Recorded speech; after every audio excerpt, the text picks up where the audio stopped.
Et bonjour à tous et bienvenue pour une nouvelle vidéo. Et aujourd'hui donc on va lancer les fameux iBen Gen X. Donc ceux que je vous avais présentés dans la dernière vidéo que j'avais faite. Donc voilà, donc je vais vous montrer comment les lancer à un tour. Et voilà, et des petites aussi précisions sur comment enlever ces couteaux correctement de la cible pour les abîmer le moins possible. Alors, un petit détail voilà, que je voulais préciser, c'est que bon, aujourd'hui, il y a la rivière qui coule et il y a pas mal de vent. Donc n'hésitez pas à me le dire hein, si pour le son, n'hésitez pas à me laisser des commentaires, voilà, je pourrais rectifier en conséquence, hein. Parce que bon là c'est un peu galère avec le vent là. Mais voilà. Donc on va lancer donc les Iben, donc, qui ont un tranchant, hein, comme j'avais déjà montré, ils ont un tranchant tout le long, donc on peut les prendre que par le manche, voilà, d'une certaine façon. Donc c'est pour ça d'ailleurs qu'il y a des trous, hein. C'est pour alléger le manche et l'aérer, mais c'est aussi pour avoir des repères sur le manche pour pouvoir le lancer. Voilà, donc on va voir tout ça en détail. Je vais me mettre à une distance d'un mètre avec la caméra et vous montrer comment tout ça fonctionne. C'est parti.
Voilà, alors je fais une petite parenthèse pour quand on enlève les couteaux.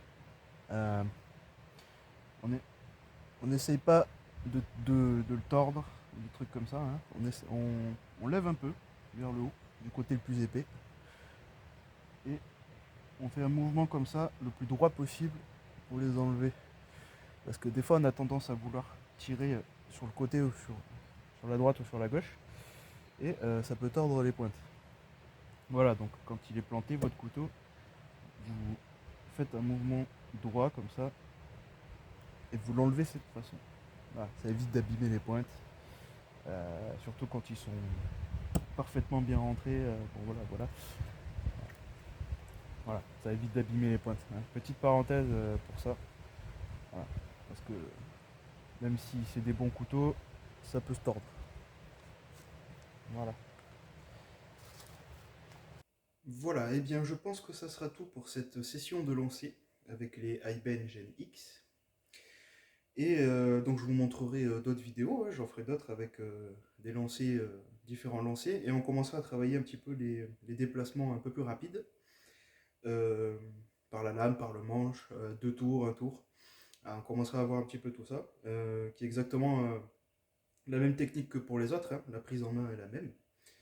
Et voilà, donc on verra un petit peu comment ça se passe hein, au niveau du lancer, donc c'est exactement pareil que tous les autres couteaux. Hein. Plus il est long et lourd, plus vous allez monter progressivement sur le manche. Bon, pour celui-là, il n'y a pas besoin de monter trop haut. Hein. J'ai pu remarquer que deux trous, voire 3 maximum, ça suffit. Hein. On le pince ici à peu près. Et voilà, vous avez la bonne position pour le lancer. Donc voilà, je pense que ça sera tout pour cette petite vidéo-là. N'hésitez pas à me laisser des commentaires en ce qui concerne le son surtout et le reste aussi. Hein, n'hésitez pas à me laisser des commentaires pour tout ça. Et j'ai vraiment l'intention d'évoluer les vidéos. Donc voilà, surtout n'hésitez pas, ça va beaucoup m'aider, surtout pour les réglages du son, la vidéo. Voilà. Il y a encore beaucoup de choses que je galère un petit peu sur ma caméra. Donc n'hésitez pas.